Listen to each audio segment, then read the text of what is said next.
আসসালামু আলাইকুম। ওমান প্রবাসী, আমরা ওমান থেকে, ওমান সোহার।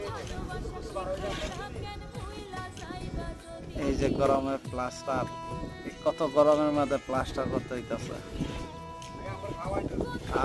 দেশের মানুষ ভাবে কতই না সুখে টাকা কামায় বিদেশের কষ্টটা যদি একটা বার এই রৌদ্রের মধ্যে থাকতো তাহলে বুঝতো।